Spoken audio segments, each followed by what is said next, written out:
नमस्कार हिंदुओं, ओम नमः शिवाय। पहले प्रत्येक मनुष्य असंख्य जन्म पर्यंत ब्रह्मा जी की पूजा करके विष्णु जी की भक्ति प्राप्त करता है। फिर बहुत जन्मों तक विष्णु जी की उपासना करने के पश्चात शिव जी की प्रीति उत्पन्न होती है। एक समय इंद्र एवं समस्त देवताओं ने शिव जी के दर्शन के लिए एक सभा की। उसमें 11 रुद्र, 12 सूर्य, 8 वसु, 13 विश्वदेवा, 49 पवन, समस्त दिक्पाल तथा उपदेव आदि उपस्थित थे। ऐसे समाज को अपने साथ लेकर इंद्र बड़े उत्सव के साथ रजोयुग धारण किए हुए शिवजी के दर्शनार्थ चले। उनको संसार में केवल शिवजी के दर्शन से ही यश प्राप्त करना स्वीकार था। उस समय शिवजी ने अपनी लीला द्वारा अपना भयंकर रूप बनाया तथा अवधूतों के समान होकर वे इंद्र के नगर में प्रकट हुए। उन्हें देखकर इंद्र ने पूछा, तुम कौन हो? ऐसा प्रतीत होता है कि जैसे तुम शिवजी के सेवकों में से कोई हो। यदि यह सत्य है तो तुम हमको शिवजी के निवास स्थान का पता बताओ। इस प्रकार इंद्र ने कई बार पूछा,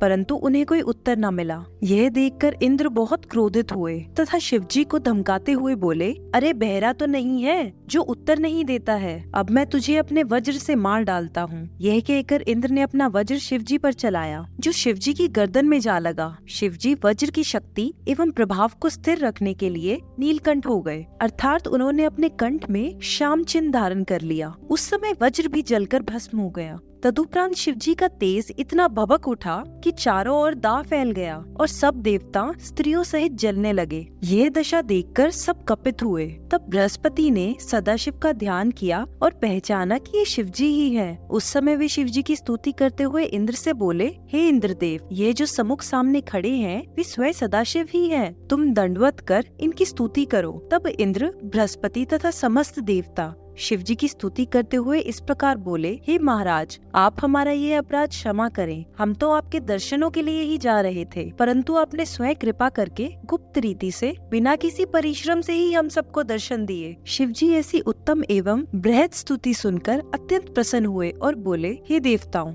हम बहुत प्रसन्न हैं। अब तुम अपनी इच्छा अनुसार वरदान मांगो। शिवजी के ऐसे वचन सुनकर देवगुरु ने कहा, हे शिवजी, अब आप क्रोध दूर करके इंद्र की रक्षा करें, ताकि आपके भाल पर जो तेज रूप नेत्र है उसकी क्षीणता दूर हो जाए। यह वचन सुनकर शिवजी बोले, हे बृहस्पति, उस अग्नि को जो हमारे नेत्र से निकल गई है, अब हम किसी प्रकार से अपने भाल में स्थान नहीं दे सकते। हम इस तेज को बहुत दूर फेंक देंगे, जिससे इंद्र को कष्ट नहीं होगा। तुमने इंद्र को जीवन दान दिया है, इसलिए आज से तुम्हारा नाम जीव प्रसिद्ध होगा। ये सुनकर बृहस्पति एवं इंद्र आदि अत्यंत प्रसन्न हुए। तब शिवजी ने उस तेज को अपने हाथ से समुद्र में फेंक दिया और अंतर ध्यान हो गए।